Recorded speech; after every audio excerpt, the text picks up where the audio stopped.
Welcome to Weird Web Radio, an explorer's guide to hidden worlds of the paranormal and occult, reality-expanding experiences, and the downright weird and bizarre. With your host, Lonnie Scott. Hey gang, welcome to another episode of Weird Web Radio. In this episode, we're going to be talking to the one and the only Benebell Wen. Now, you may be a fan of Benebell from her tarot work. You may be a fan of Benebell for her writing of holistic tarot, or even from her latest book, the Tao of Craft.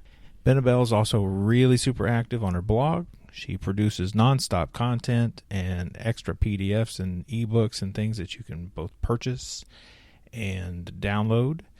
If you're into tarot, astrology, and other things, she offers her services through her website, and she's got a pretty badass YouTube channel where she's constantly getting into a lot of the things that are involved in the occult, witchcraft, paganism communities, and even a series where she's teaching the history and the lore of her own Tao of sorcery. I could go on and on about how amazing Benebell is, but I'm going to let you find out for yourself, just in case you haven't discovered it on your own. And in this episode, Benebell and I are going to dig into the things that make her unique about her path, the way she thinks and approaches the things that she does.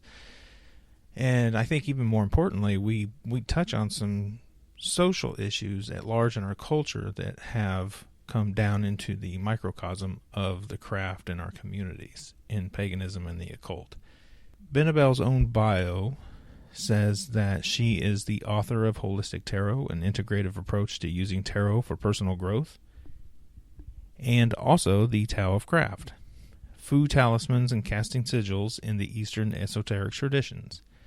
She's also the creator of the Spirit Keepers Tarot deck, and you can learn more about her and her work at benebellwen.com.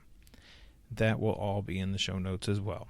Before we get off to a great launch, though, I want to remind everyone that you can be a huge help to the show by subscribing and rating Weird Web Radio on iTunes, Apple Podcasts, Stitcher, Spotify, and any other app where you listen to your favorite shows. Please let the world know what you like and show this show some love. Share the show, each and every episode, on your social media and help get the word out to everyone out there. You can also gain access to the bonus audio sessions that I have with my guests, along with other fun rewards by joining our membership. Just go to patreon.com/weirdwebradio or weirdwebradio.com and click join the membership. It's only $5 a month to get access to all that bonus audio.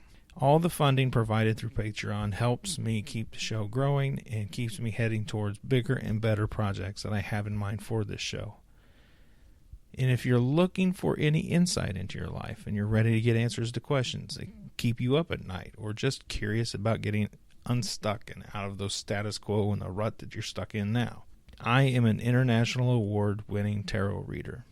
You can go to my site, tarotheathen.com, also listed in the show notes, to reserve your reading today. Enjoy the show and stay weird out there, my friends. And we are recording. Benebell Wen, welcome to Weird Web Radio. It is an absolute honor to have you here. Lonnie, it's an absolute honor to be here. I'll take that. And with that, everyone, thank you for tuning in. We'll see you next time. No. Well, Benebell, before we get started, going too deep into all the questions and everything, I wanted to ask you about a Facebook post you made today. Oh, okay. Yeah, I think first of all, if people aren't following you on Facebook, they're really missing out, because not only are you a brilliant tarot author, creator, and reader, an occultist, professional lawyer, you're funny. You need to say I'm also an asshole, is what you need to say. You're what? I'm an asshole. An asshole? No, in some cultures, that's the same thing as funny. So, Okay, great. Yeah, I get a big kick out of a lot of your stories concerning the in-laws. I think that's pure comedic gold. But that's not what I wanted to ask you about. All right. You made a post today something to the effect of you wanted to do a social experiment on YouTube where you were going to create a script that involved a burly man reading it off with that kind of man attitude, I guess. And then you would read the same script in your own way, word for word. Both put up 2 videos and see what sort of different responses that we gather. I'm curious, what inspired the thought to even bring that up? I guess I was just really frustrated. I just feel like sometimes it's hard to be taken seriously when you're female and talking about subjects like ceremonial magic. You know, I just wonder sometimes. I don't know if it's just in my mind and I'm having a sort of a victim mentality, but I wonder if, you know, if I was a burly man, would I be taken a lot more seriously in the occult circles than if I'm this, you know, Asian girl going la la la, you know? So that's what inspired. It was just frustration. Was there an experience you had recently? I mean, you have your own YouTube channel, and for those that don't know, you should be checking out the Bell Chimes In series. They are wonderful insights into how you approach and think about specific occult topics. But I think there probably was something that got the gears in motion over this issue. What might it have been? I think it's a long time in the making, you know? So, for example, in the tarot community, I've been noticing for a long time just something as innocuous and simple as Wikipedia pages, you know? Male tarot authors get Wikipedia pages, and then they're referred to as tarot scholars. And by and large, you don't see that in, for example, Mary Kay Greer is like the queen of tarot. To this day, she still doesn't have a Wikipedia page. But then you have other male authors who all do. Paul Hewson, Robert Place. I can't think of the others off the top of my head, but I just noticed that sort of dissonance right from the beginning. And then I guess recently it's been happening on my channel. You know, any of the videos that I make where I get even a little bit more opinionated than usual, where I'm not all just happy-go-lucky, I do get a lot of very sort of negative backlash from it. And then I guess I saw a couple of other videos that men had made on the same exact topic, expressing the same exact opinion. And I just happened to see the comments were like, "Oh wow, you're so poised, you're so smart. That's exactly how I think. You really express that very well." I was like, "What?" Did I express myself that much worse that when I express that when I convey the same exact opinion, I get people basically trying to put me back in my place. That's where it came from. That's amazing that you have. I mean, I don't mean it's amazing. Like, wow, that's great. That's just it's surprising that you get that treatment, and I'll tell you why. I feel that way. And believe me, I take you at your absolute word. I've seen the comments on your YouTube channel. I'll personally smack the shit out of many of those people if I ever get the chance. I was at TarotCon in Dallas, Texas in 2014. It was a big event that used to be put on annually by Marcus Katz and Tally Goodwin. And I walked into one of the rooms on the second day. We were having a bit of a, after all the classes and the seminars and everything, party. And I'm not going to name names, but many well-known tarot readers were in that room, and many of which I count among my friends to this day. But I quickly got cornered because I think I came into the room at the wrong moment just for this conversation. And a pretty prominent tarot reader looks at me and says, "You're a straight white man. Why do you read tarot?" That's true. That does happen too, for sure. You're right. It you know what? I got to give you that. It's weird how you have both sort of gender discrimination issues going on simultaneously in the tarot. Isn't that weird? But I definitely that's for sure a thing. Yeah, I found the whole experience bizarre, and I have a quick question for you though. Because I know you're also involved in the occult circles. How do you feel about the gender dynamics in the occult ceremonial magic circles? I would like to give you a better answer than I'm able, because I'm deeply involved in the occult, specifically heathenry, runes, chaos magic, Jason Miller's strategic sorcery, things like that. But when it comes to ceremonial magic, I think more along the lines of the Kabbalah and Hermetics, Thelema, and I really don't have much of any knowledge or experience what happens inside those communities. I can say from the outside looking in, just shopping in bookstores, when I see the names on the spines of the books, I'm looking at man after man after man after man after man. And I don't know that if that's a symptom that only the men are being accepted by the publishers, or perhaps it's just not a field of study that attracts a lot of women versus witchcraft and other things that have been traditionally targeted towards women. Yeah, that is interesting. That is a good question. Yeah, so I wish I could give you a better answer. Well, I like that. That was a good answer. I'll take that one too. Speaking of the TarotCon convention, you and I both won a Tarosophist of the Year award in 2014. I checked. Oh, nice. I was Tarosophist of the Year in 2014 by the Tarot Professionals Association, and your book Holistic Tarot won an award from the same organization the same year. Oh, cool. Yeah, how cool is that? You remember winning that one? I do. It was very interesting. I was very happy. When you win the award, like, when I won, when I saw that morning that it was announced I won that award, I just had this sudden feeling of I'm an imposter. I don't belong. I don't deserve it. It was a weird feeling. And then I quickly hit this euphoria of riding cloud nine, like, oh, wow, I'm being recognized for something. And I didn't have anything it was tied to that could be commercially, beneficial from the award, like your book is. So, you've got those two sort of emotions. It's nice to be recognized as an author, and it's great to get that boost in sales. Which one feels better, though?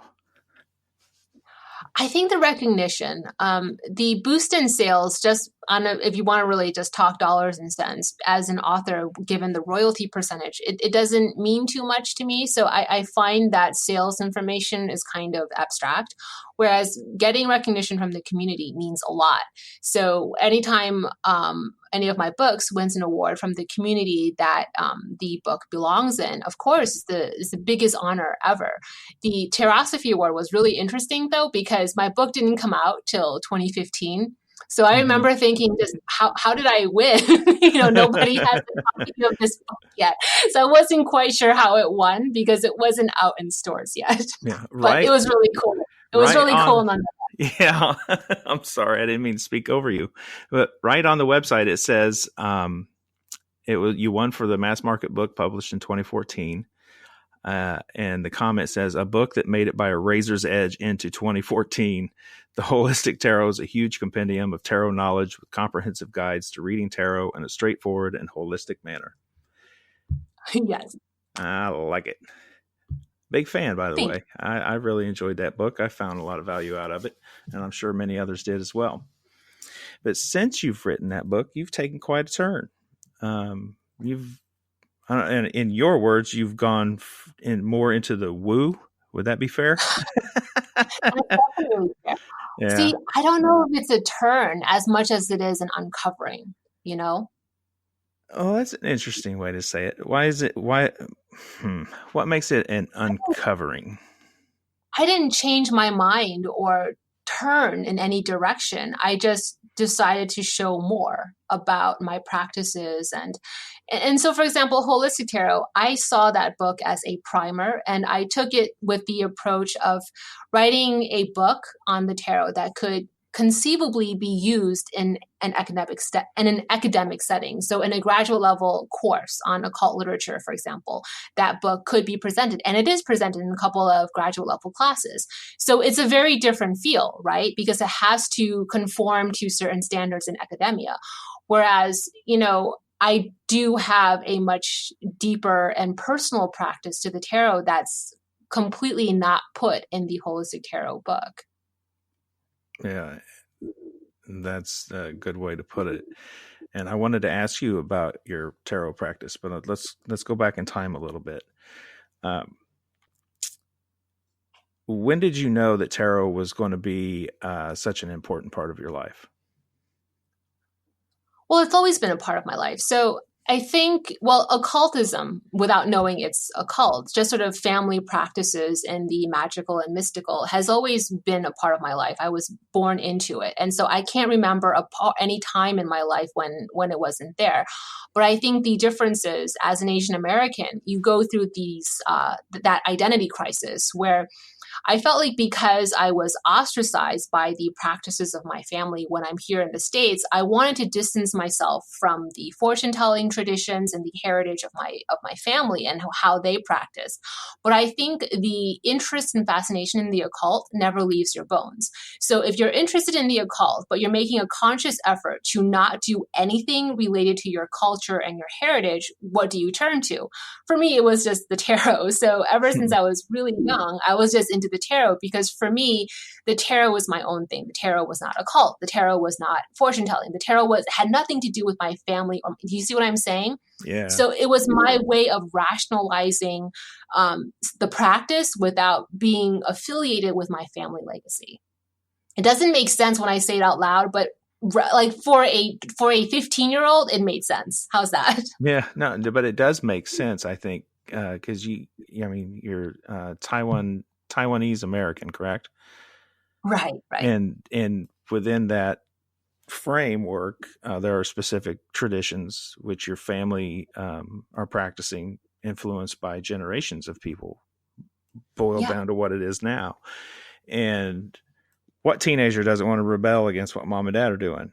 I don't care if mom and dad are Catholics or Buddhists or whatever they are. Teenagers are built to rebel. That's what they do best. It's fortunate for everyone in the occult world that you rebelled in the direction of tarot, though. Well, thank you. So yeah, it's always been important to me. Did I know it would be the first book I ever published? That seemed to sort of be a fluke of events, but I've always known it would be important in my life. Good. And as you're exploring tarot, you're dipping your toes into the occult, as it were, getting to know things outside your own culture, as you say. What was the experience that you had that convinced you that it was real? Not just something to study or be curious about, but something that had a profound effect on you that said, this works. I think for me, it's always been there for me. I don't know if it was that I used tarot inadvertently for spirit contacts or what, but I think just throughout my life, there were many moments where I did feel alone and isolated and not really part of any culture, and so the tarot was just a way. I did readings for myself, and I just felt like there was someone on the other side communicating back to me through the tarot. Does that make sense? And so it kind of felt like a friend. It felt like I wasn't alone. And so I think, does that answer your question? Almost. How do you know that there's something on the other side trying to communicate with you? How do you make the discernment between your own voice and theirs, I guess? Well, I guess it's if you have sort of, even if you want to read intuitively, but there's sort of a baseline, if you will, textbook meaning to these 78 cards, right? And so I guess, certain cards come up in certain incidences when it's not even just about me reading into it. Sometimes it can be very literal, right? It just, the imagery for example, the chariot is literally a car that appears somewhere, just things like that, or the astrological signs. Cause I read a lot with the astrological correspondences where they just line up so exactly. And so that's what kind of is for me a form of confirmation. And even when I was creating my tarot deck, just time and time again, things would happen. Like I finished the chariot card on the summer solstice. And it just very, like a lot of the little things that happen where I don't intend for it to line up, but these synchronicities line up so perfectly, they stack up in such a way that kind of make me take pause. And so to me, that's why it's quote unquote real, but I don't really think of it in terms of, is it real or not? Is it accurate or not? It's more about, does it add value to my life? And it absolutely adds value to my life. I think that's really important. And I'm so glad you said it. Everyone out there listening, please scroll back and listen to that again. It's a matter of if your spiritual practices are adding value to your life. And that's a perfect way to sum that up. But some of the people out there listening aren't going to know what the importance is between the chariot and the summer solstice. Why that rang a bell for you? Oh, well, for me, it's the Cancer sign. Well, everybody has correspondences, but in my, how if you work with the correspondence system consistently, it becomes part of how you read, and it becomes part of your attunement to your tarot deck, right? And so I don't think there are wrong or right correspondences. It's just about what you attune and how you program you to the deck. So for me, it always coincides with Cancer, and the Cancer cusp is when the summer solstice happens. Thank you for explaining that for everybody. I know I have people out there who had no idea what that meant. And perhaps now they'll go out and learn a little bit more about those things. So you brought up your own tarot deck and the Spirit Keeper's Tarot. Wonderful work, by the way. Beautifully done. The quality and the cardstock is excellent. The artwork is beautiful.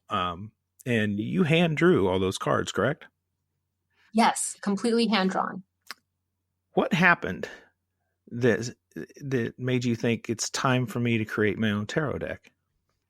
I still don't know what happened. I kind of was, I think everybody who's a tarot reader fantasizes on some secret deep level to create their own tarot deck. It's just a matter of whether or not you have the skills, the time, the efforts. There's all of these other factors why a bunch of tarot readers never create tarot decks. But if we sort of were put in a situation where we could, I think we all would, right? But I just always felt like I didn't have the time. 78 sounds like a gosh darn lot of cards to draw, and so I just never got into it.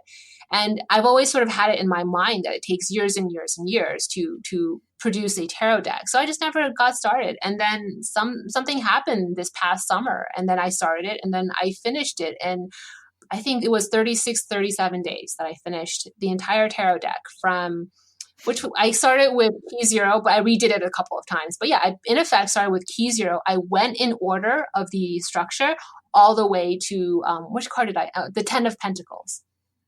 You did. When you drew them right in order. Mm-hmm. Oh, wait, no, I didn't end on the 10 of Pentacles, which I can't remember off the top of my head now, but I documented it. So I have it written down somewhere. Well, that's fair. You documented the whole process quite well. Well enough, I think you probably scared some people away from making their own tarot deck. Oh, no. In any tarot deck, what would you say is one or two of your favorite cards? Oh, man, it's so hard. Then pick 3. I guess I like the Ace of Cups. I like the Temperance card. I really like Death when it's done well, right? Mm-hmm. Yeah, those are my favorite cards. Okay.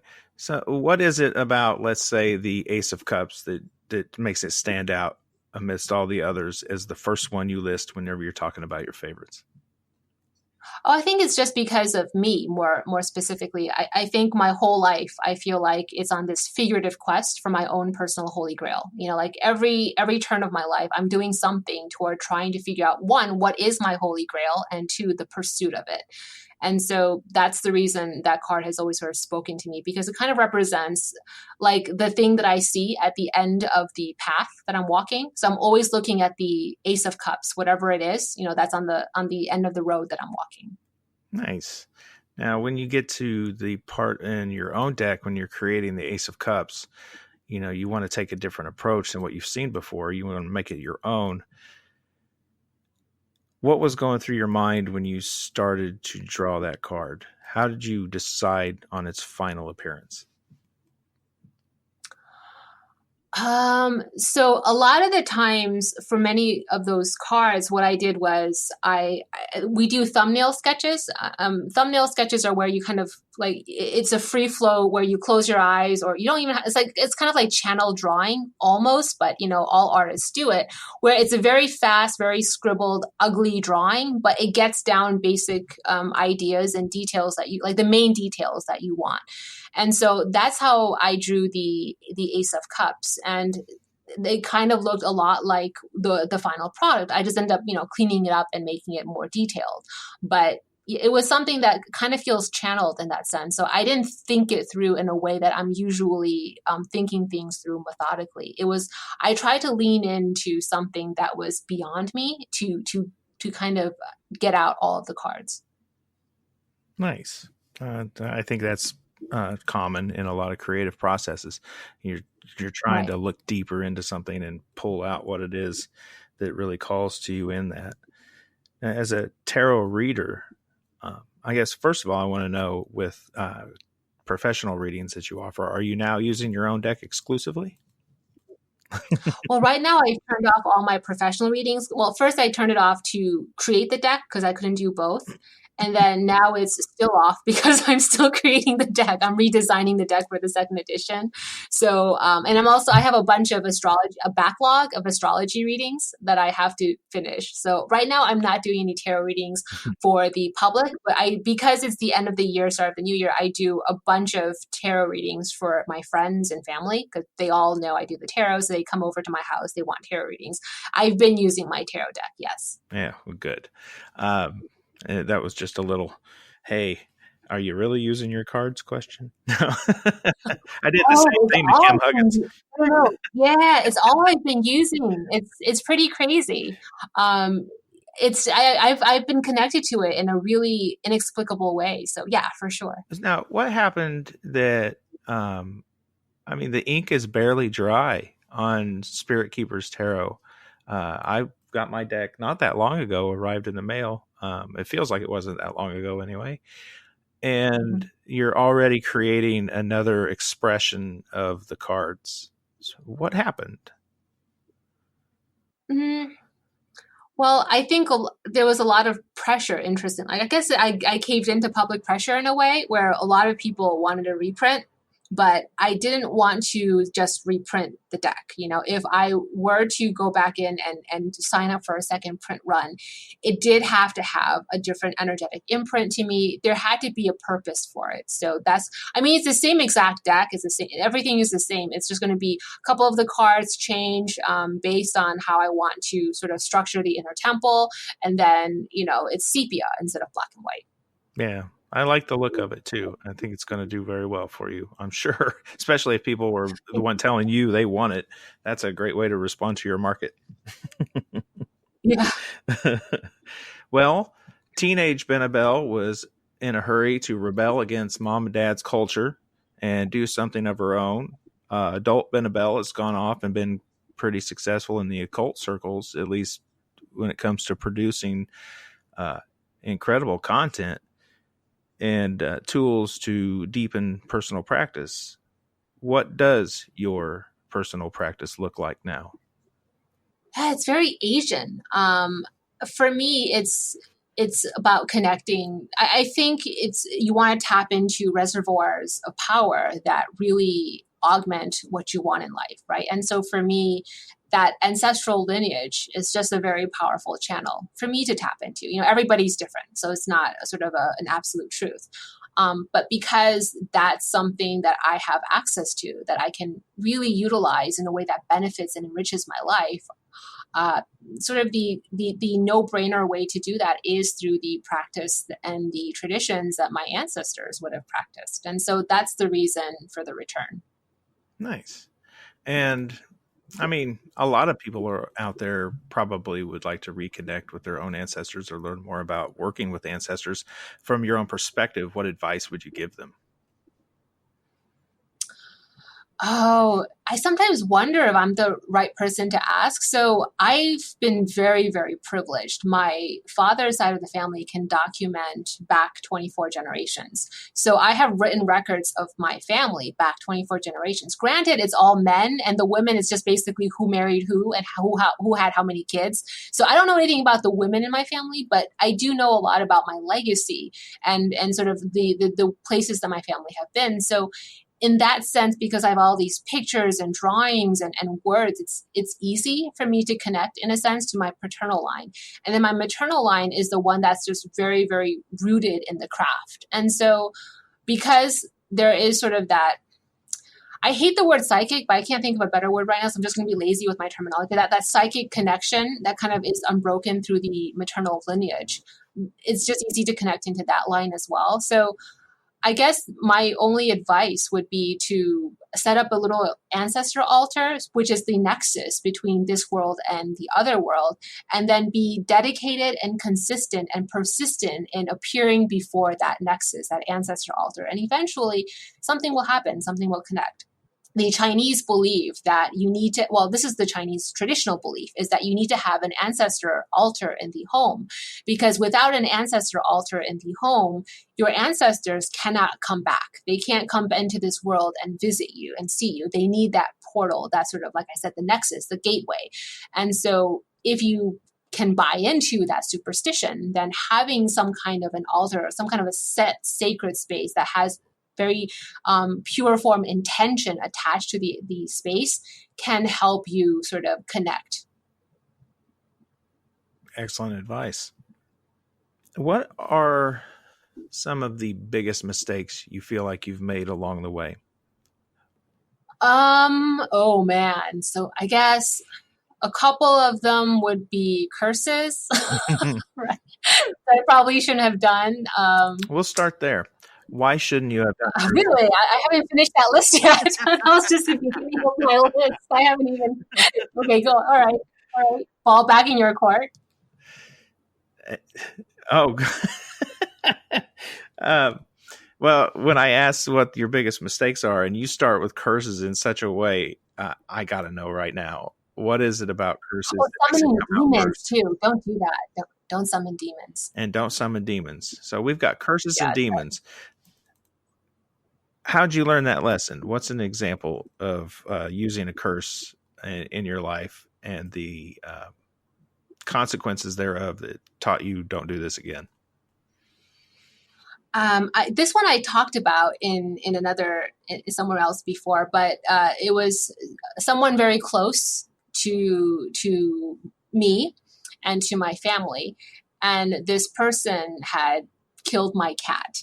And then not only did this person kill my cat, but this person really wasn't apologetic about it. And I guess the culture that this person came from, they didn't really care about animals. They saw animals as beasts of burden, and they already didn't really understand why I was so attached to the goddamn cat, and then all of the medical bills that came, they were really upset, even though it was my own, so there's just a lot of things that happened, and they were celebrating while I was doing the 49-day Buddhist, funeral rites for a cat. Yes, I did a 49-day Buddhist funeral rite for my cat. Okay.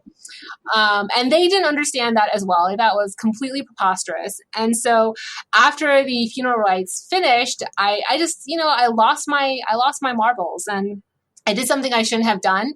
And then things happened really quickly, to the extent where we started thinking about, the person's will and how we were, it just got really bad. The person was sent to the emergency room. We didn't know if this person was going to make it. And I didn't want to tell my mom, but it got to the point where I didn't know what to do. I didn't even know if I did it. Like, honestly, I didn't even know if I did anything or if I'm just sitting here being guilty. So I had to come clean with my mom. She gave me some tips on how to fix it. And the thing with just the way things worked out, I had to take the burden, so then I had health complications for an entire year. I had issues, and I was just really, so that's, I think for me, and I know everybody has different ideologies and different viewpoints, but just the various things that I've gone through, I feel like the lesson I take away from it is, what goes around comes around. And for me, it came back and it hit me pretty hard. Okay. What does a 40+ day funeral rite look like? Why does the ritual go on for so long?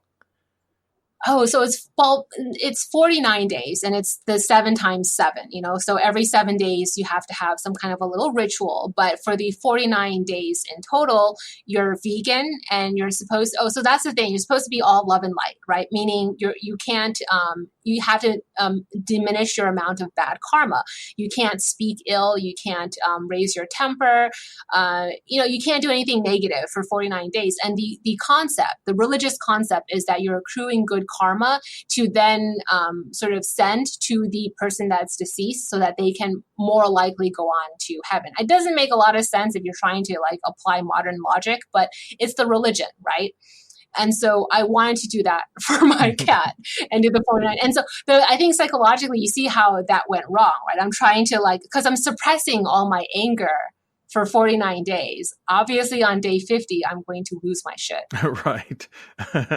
Now, in the defense of all my fans, this Weird Web Radio is not the place people come for rational scientific thought. Okay. That doesn't make any sense. I'm like, yeah, it's not supposed to. It's called a religion. Yeah, good point. Now, you brought up demons as well. Don't summon demons or work with demons. I can't quite recall how you said it. What happened and why stop working with demons? Well, I did it with I tried Chinese Taoist approaches. And so there's this idea, generally speaking, that it's not like good versus evil. So it's just a very balanced, I don't know how to explain it, but we don't have the same concept of angels and demons that you see in the Abrahamic faiths. Do you see what I'm saying? So hell and demons, it's seen more as like they might be more trickster personalities. They might try to, it kind of like people who might like charlatans, right? They're not evil, but you know how you have that concept of the personality for a charlatan, or they try to nickel and dime you. They try to strike a good bargain. So that's the attitude that we have toward demons. And so I was like, oh, that's not so bad. I've done with worse. I'm a lawyer, and so I tried a couple of rituals that I found in old texts, and I felt like I had invited something darker into my house. And then when my mom visited me, she noticed it immediately. So then I knew I wasn't making it up. Like it wasn't in my head if my mom noticed it immediately, and she was pissed as all hell. And so then she was the one who got rid of it. I didn't get rid of it myself. I'm so pathetic. As you're describing these stories, a thought occurs to me. I'm sure you're familiar with Lon Milo Duquette. In fact, I know you are, based on some recent blog posts. And he wrote a book, Low Magic, I think the title was. It's sort of where he's telling his exploits in magic through real storytelling format. And I think you could have a hit if you chose to go in that direction. You've definitely got the right writing style and plenty of stories to share. I really hope that I've managed to encourage you to write that book. Maybe when I'm close to my deathbed and I have nothing better to do. No.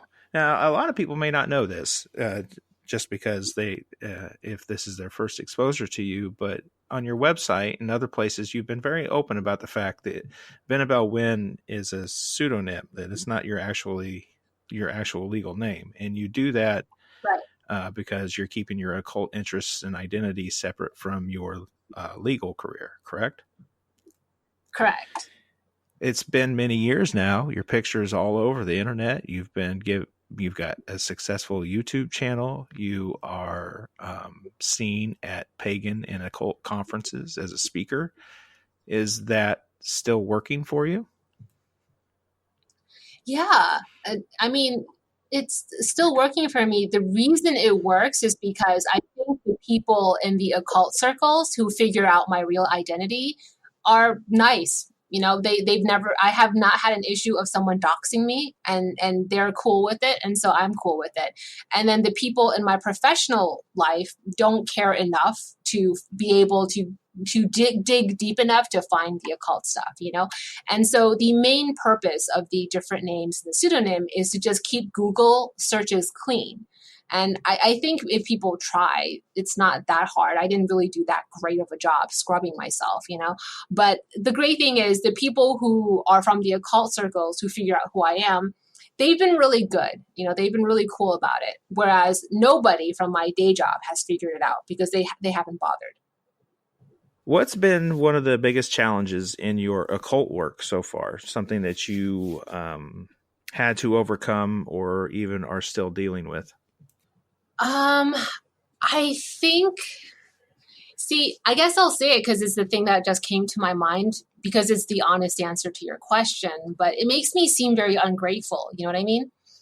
I think as people sort of find my platform and my platform sort of has more exposure, I don't know. I feel like it gets a lot of, I just feel like a lot of people are constantly messaging me and like I don't have, I feel like anytime I dial online, it's no longer just friends and family and cat pictures and just like sort of useless fun fluffy stuff, right? It's people who are constantly asking me, you know, to answer questions or to look at this or to do that. And so that's been tough because I don't know how to navigate that yet. I want to answer everyone's questions, but I literally just can't. And so that's been tough. And then what ends up happening is I just get anxiety over it. And so I just end up sort of, you know, putting my head under the covers and not doing anything for a couple of days. I don't know if that makes any sense, but that's been hard. Just kind of feeling the eyes on you, you know, even if it's not literal eyes, you can kind of, you know, sense it. You know what I mean? And that's not a good feeling.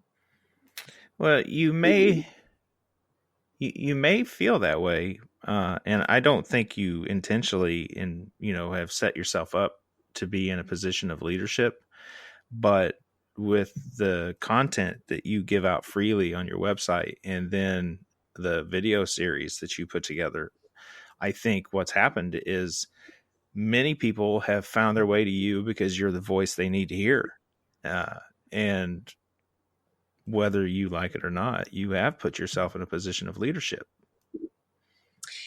Yeah, I guess that's what I've been struggling with because I really don't want to be, I'm not a leader type, you know, and I don't want to be a leader. I'm not interested in teaching, you know, and I always see myself more as a content creator. I create content. And so when people sort of mix those lines and they don't see me necessarily as a content creator, but they kind of almost look to me in hopes that I can sort of solve their life's problems. I don't know how to negotiate that at this point because I'm so new to it. And so that's been tough. That leads into an interesting dilemma I've been in a discussion with some of my friends lately. And it's brought about a lot because of very polarized culture that we are currently residing in. How do you go about separating the author from their work? Or is that even really possible?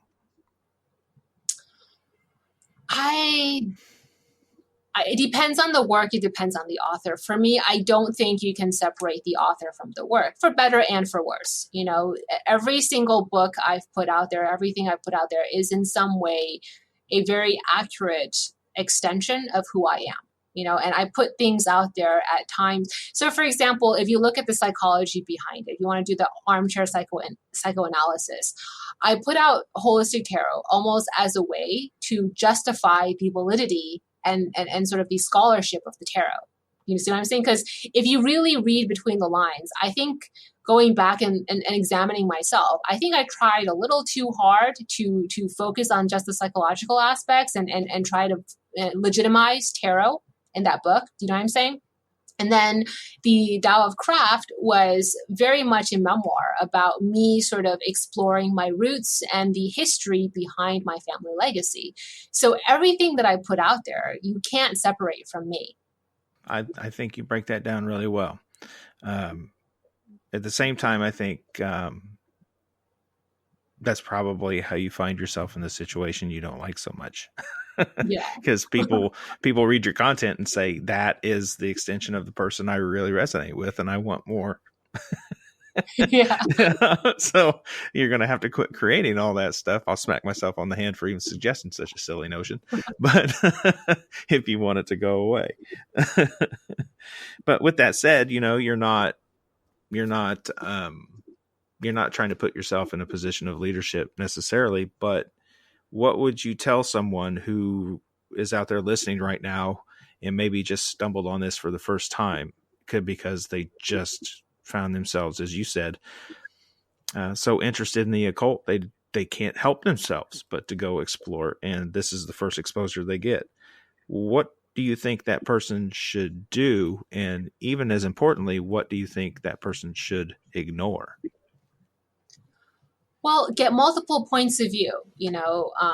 I try to answer questions. I try to put a lot of content on my site to be able to help people, because I just think about what I'd like to see, and so I try to put it out there. But I think people are doing themselves a disservice when they stick to one point of view, or they find something that seems to resonate with them and then they only stick to that. I think you really want to go out there. So for example, in terms of the news I consume as much political news as I can that's put out by political viewpoints that I disagree with, and learning different occult traditions from different cultures, doing all of that, having sort of a mosaic of resources to go to is the best approach. Don't follow just one perspective. You really need to get multiple perspectives, and hopefully opposing perspectives, because wherever there's disagreement, there's creativity. Every time there's conflict, something great comes out of conflict.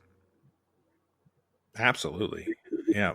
You're absolutely correct. And where there's disagreement, there's creativity. I think there in those fringes are some of the best revelations if you're careful when you navigate them. But when you explore multiple cultures, traditions, you find yourself flirting with a cultural appropriation or being at risk thereof. So what sort of advice would you give somebody to keep them from falling into that trap? Oh, cultural appropriation. For me, the only issue is having more people of color have seats at the table. You for example, just in terms of Taoism, when you look at all of the major books being published, very few of them are by Asian people, and even fewer by Asian women. And so just letting more people, native practitioners, be at the table is all I ask for.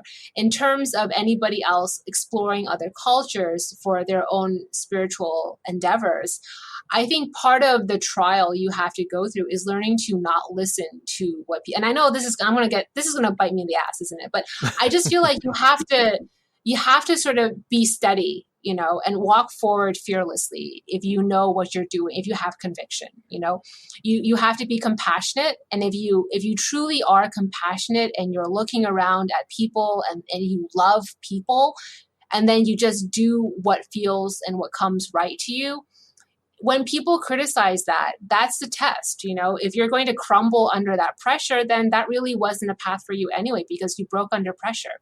And so it's about having the conviction and the personal strength to sort of continue even when you see that criticism. And a lot of that criticism, it is people of color, our own shadows that we're dealing with. And I know that for myself. I know sometimes it's hard for me to see non-Asians get a lot of glory in things that I practice. And it's nothing to do with them. When I have a chance to really examine myself, it's just shit I'm going through as a person of color that I'm projecting onto somebody else. And so that person, if I was being vocal about it or something like that, that person needs to sort of understand where I'm coming from, acknowledge it and be compassionate, but not change course just because I'm being a bitch. That's going to bite me in the ass. No, honesty is always the best policy. I think the answer you just gave is full of integrity and willing to really share how your emotions are truly reflected in the issue. You talked about making sure there are more people of color at the table. Now I can say as a heathen, I'm on the High Read of the Troth. It's an international inclusive heathen organization. We do everything we can to make sure all the doors are open to anybody who is willing to adhere to our inclusive values, meaning you're not going to discriminate against anyone of any race or based on race, ethnicity, gender, sexuality, physical ability, mental ability, and the list goes on. Just making sure that everyone has that safe space to explore their calling or interest in heathenry. And we still face an occasional criticism that there's not enough people of color in leadership positions, as you say, at the big table. Or I'm saying at the big table, I guess. What do you think we could do? Make sure people of color who are interested in heathenry step forward. I mean, it's tough, right? So,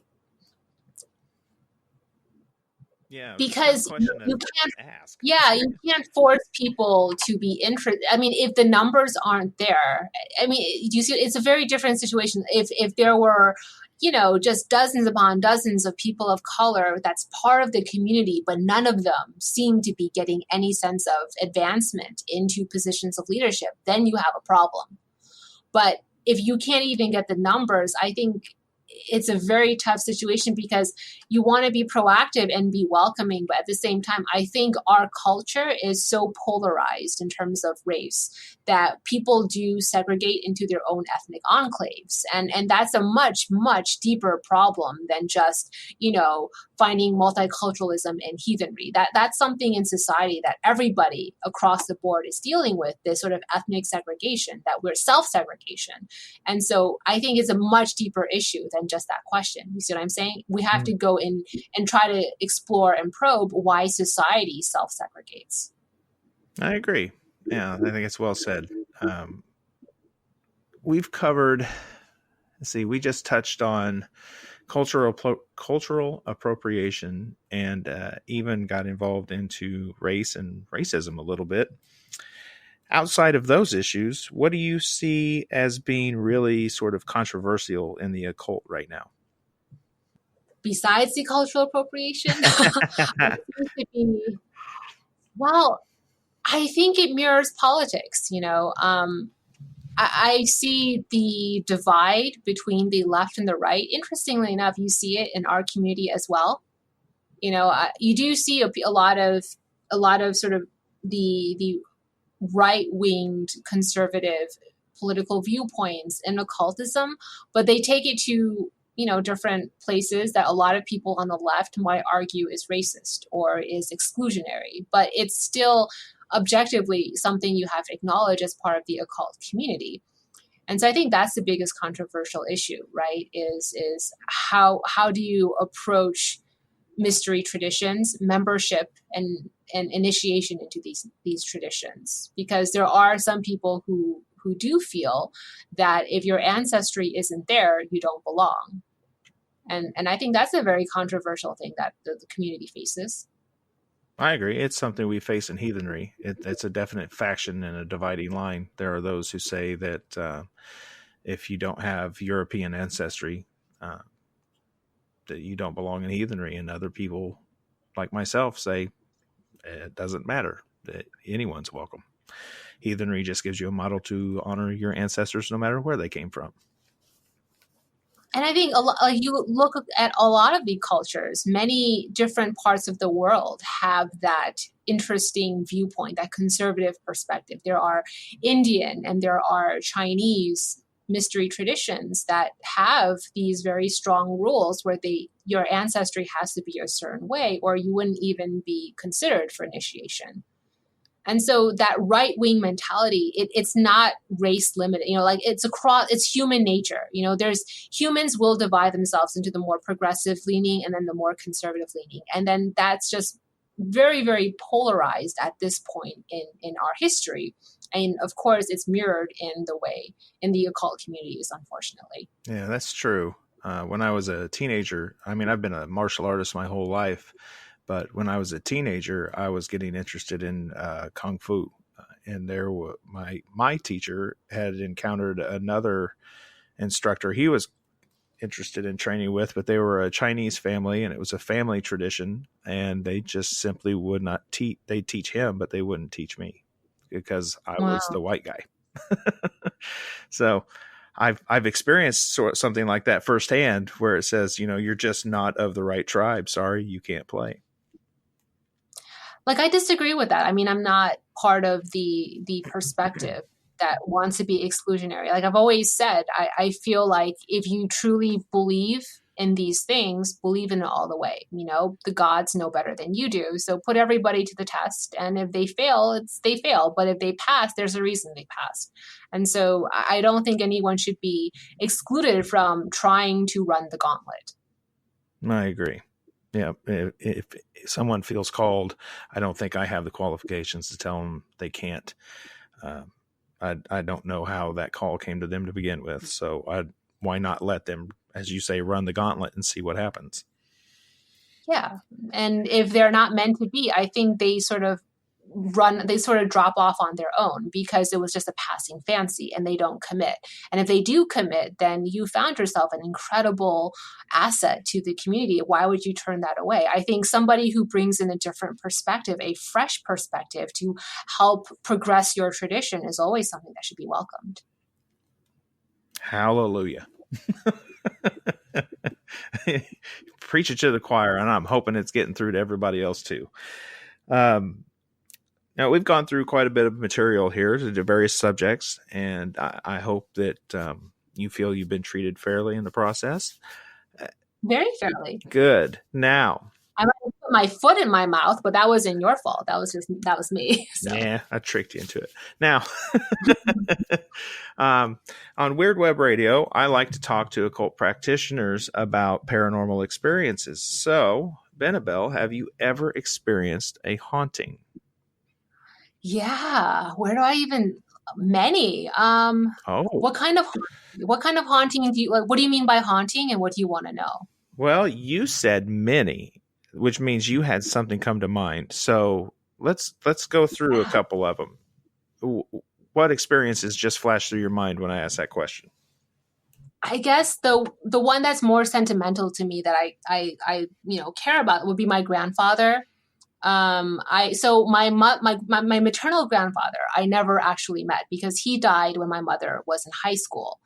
And so I knew nothing about him. And then just, he came to me and then like, he wouldn't leave our house. So there's just a whole bunch of like very specific things that happened, or his mannerisms and things that I saw that I reported back to my family. And this was beyond my mother. This was my cousins and my aunts and uncles. And it was just a whole family ordeal.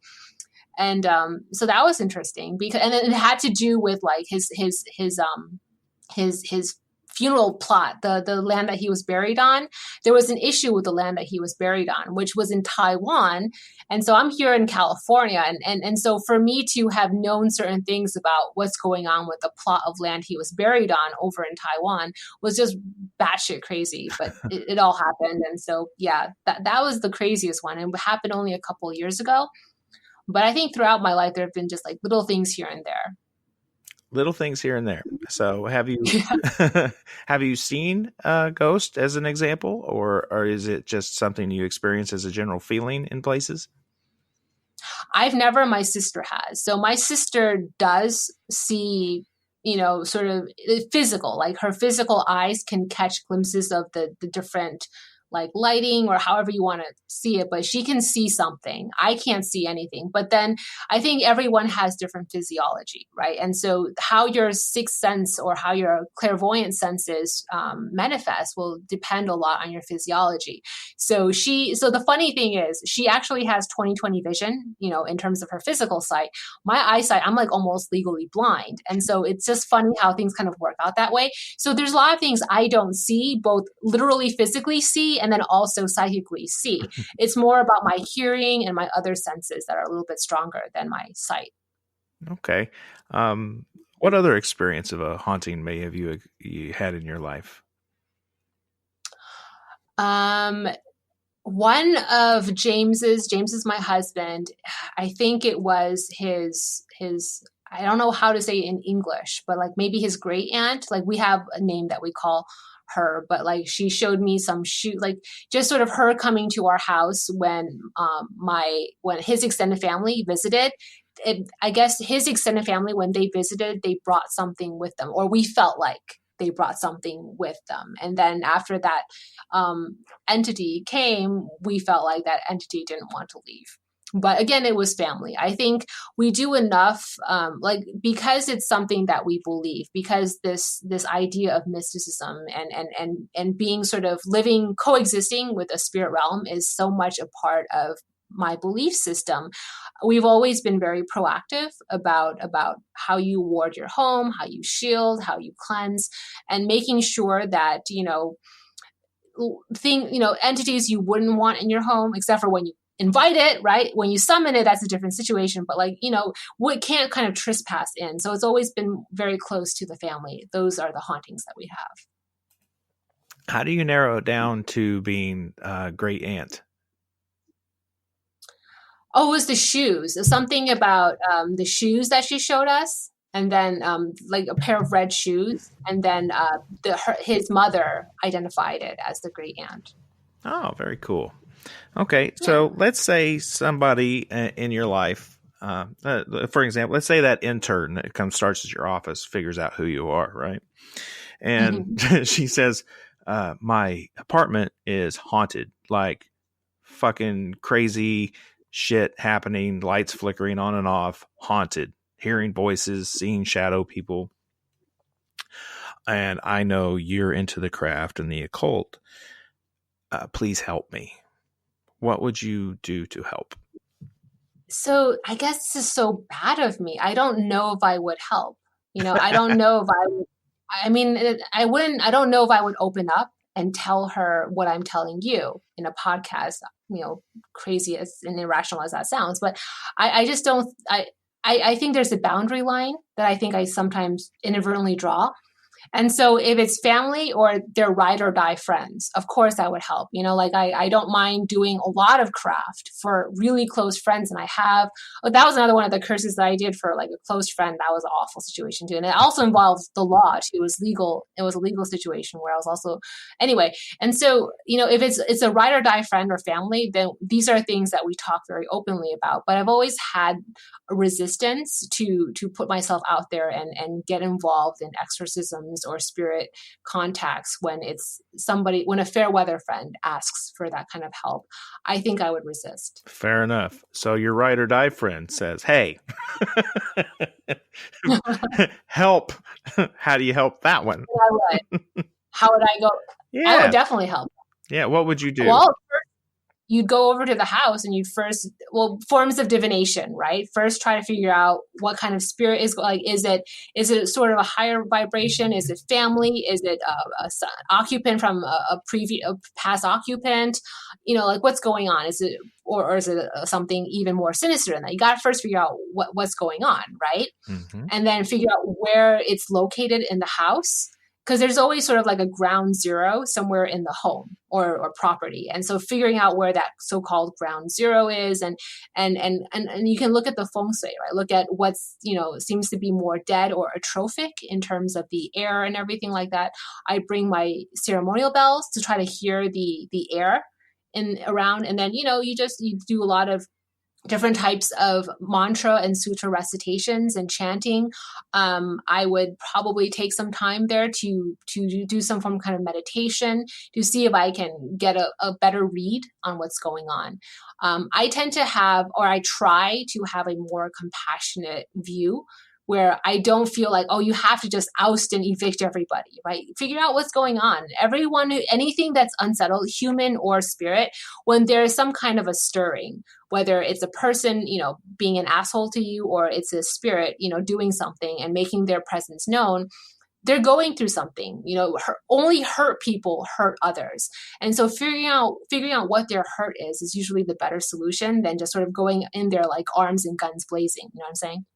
Mm-hmm. Now, I would never forgive myself if I didn't ask. You said out of nowhere that there was this curse situation with a ride or die friend and it involved the law. Oh, What is that story? So she's a really close friend, and I mean, her family is really close to me. It just like I've known each other. We've known each other since we're kids, and she has a family business, and there was a competitor business that was basically slandering her family and trying to bankrupt her family, and but in large part succeeding at bankrupting the family. And she came to me and she said, I know you're into this kind of thing, but I also know you're kind of like a goody goody. You're all like, you don't want to do bad stuff. But I'm like, yeah, let's curse this motherfucker. And so we did.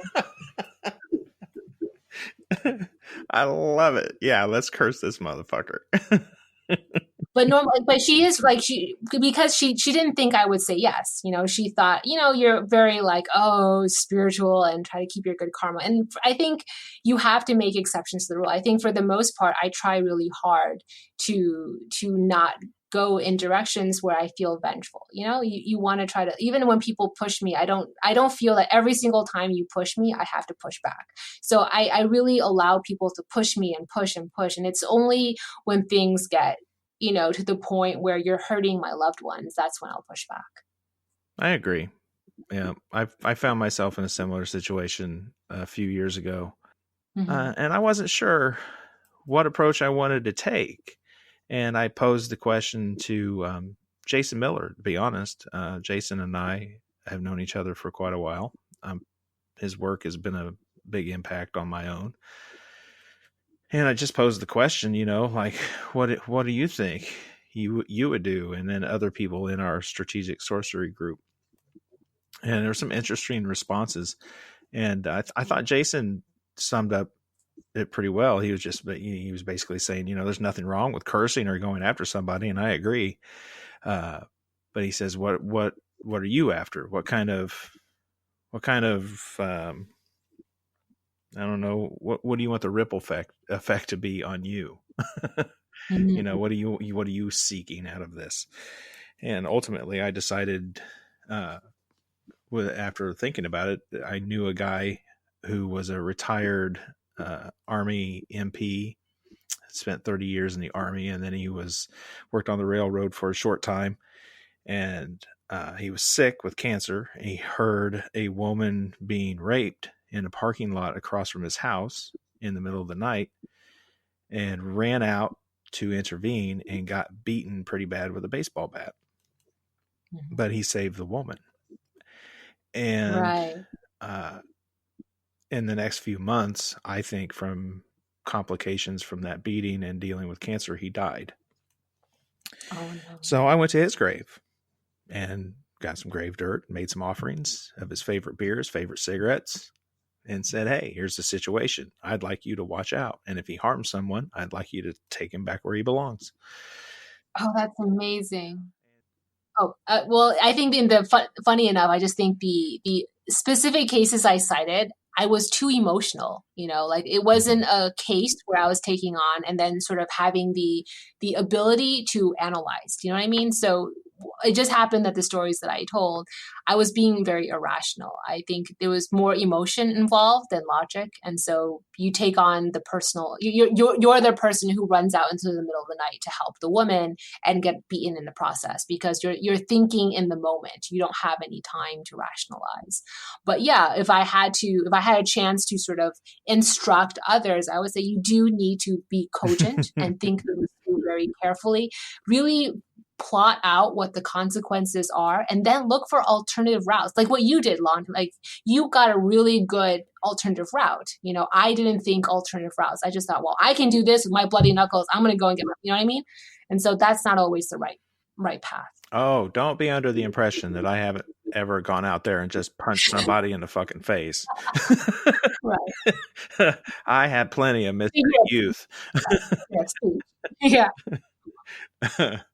Well, on that note, Benebell, we've come basically to the end of the regular show.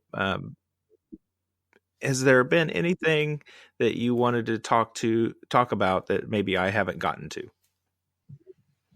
I think you covered a lot of ground. I'm very impressed. Well, thank you. I appreciate that, especially with someone who's been on so many shows. That's a very humbling and kind thing for you to say. All right. Well, I like these questions. We have some interesting conversations. It's not just, what's your favorite color? Oh, blue, in case you're wondering, folks. No. Mine too. Blue's my favorite color. Hey, all right. We must be kindred spirits. No. Yes.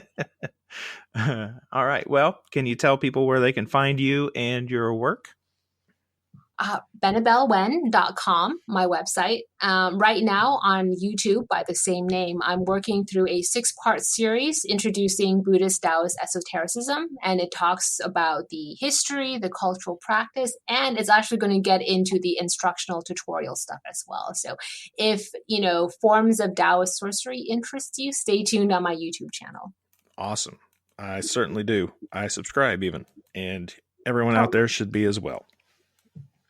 So when you go to YouTube and you find her channel, click that little bell on there and make sure you get all the notifications for new content. You don't want to miss it, I promise. Okay, gang, if you are going to tune in and hear us get even weirder, you're going to have to come to Patreon to do it. So you can go to weirdwebradio.com, click join the membership, or go to patreon.com/weirdwebradio, and you'll be a part of the show. Benebell, thank you again for being here. I really appreciate it. This has been a lot of fun, and I'm looking forward to talking to you on the other side. Thank you for having me. As always, stay weird out there, my friends. Okay, gang, that's a wrap on this episode of Weird Web Radio. Once again, thank you all for listening. Now, it's time for you to go join the official Weird Web Radio membership. Go to patreon.com/weirdwebradio and you can choose your rewards and become a member today. Enjoy all the exclusive benefits, inside information, and plenty of bonus audio with each guest. Now, you can find the show at weirdwebradio.com and weirdwebradio.libsyn.com. The show is listed on Facebook and Twitter as Weird Web Radio, and you can find me on Instagram as just Lonnie_Scott. Please remember to rate and comment and share the shows that you like, and it helps others find us in all the search results. Shoot me an email if you want to be a guest on the show, or if you know someone that would be a great guest in upcoming episodes. You can send that to weirdwebradio@gmail.com. Seek the mysteries and delights in life, my friends. As always, stay weird out there.